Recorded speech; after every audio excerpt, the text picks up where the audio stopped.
Saludos a todos, muy buenas y bienvenidos a Madridismo al Día. Vamos con esta cuestión o esta pregunta abierta que os formulamos, chicos, en este vídeo. ¿El Real Madrid debe rastrear el mercado de jugadores ex-NBA? Cuando digo el mercado de jugadores ex-NBA, me puedo referir a jugadores con experiencia NBA que actualmente estén jugando en otras ligas foráneas, por ejemplo, China, Sudamérica, Europa, etcétera, o bien jugadores NBA actualmente que hayan militado en equipo NBA y que no tengan hueco dentro de la mejor liga del mundo.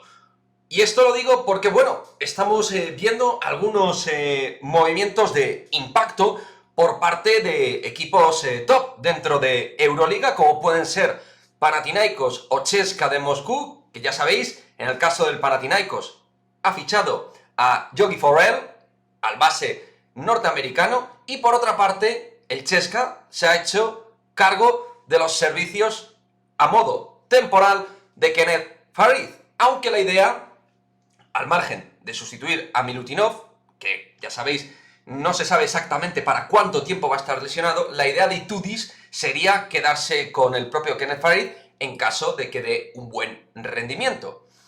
Equipos, como digo, Euroliga, que tienen el objetivo de estar en playoffs y son equipos realmente poderosos. Además de CSKA o Panathinaikos, tocaría también ir sumando a otros equipos que están rastreando esta posibilidad, como por ejemplo nuestro último rival en la máxima competición continental, como fue el Olympiacos.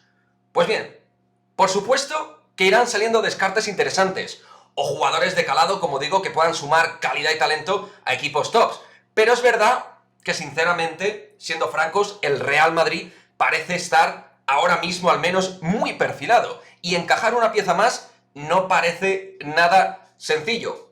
Eso sí, quizás en cuanto al tirador se refiere, sí que podría sumarse una pieza, pero obvio solo si J.C. Carroll dijera de no continuar.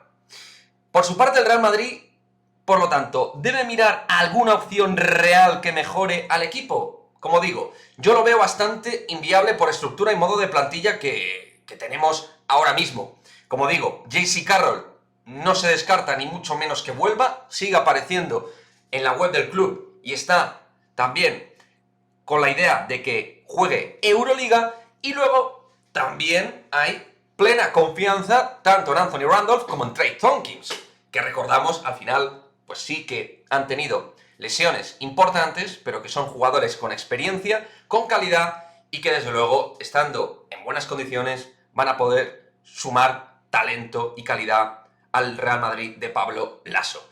Como digo, siempre hay que tener el radar puesto, como gran club, pero Pablo Laso, con la idea y perfil de plantilla que quiere, creo que anda satisfecho al 100% con un Real Madrid que, recordemos, aspira a ser el mejor equipo en defensa, que no quiere decir, que sea el equipo que menos puntos reciba, pero que sí tenga el mejor porcentaje defensivo en relación a los tiros que recibe por partido.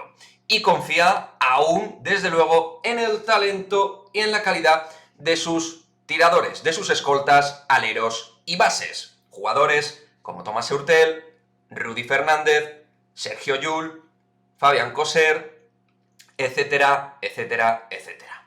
En el caso del 4, además, como hemos dicho, con Randolph y Tompkins, en esa calidad y talentos de dos tipos que anotan bastantes puntos, pues además, tanto Tompkins como Randolph nos van a dar una buena dosis de tiro de 3. Son 2-4 con experiencia y grandes porcentajes de tiro desde el 6,75. Por lo tanto, y en resumidas cuentas, como decimos, no parece factible un movimiento de calado en este aspecto, a no ser que haya alguna lesión grave o algún giro brusco de los acontecimientos, como pudiera ser la retirada final de J.C.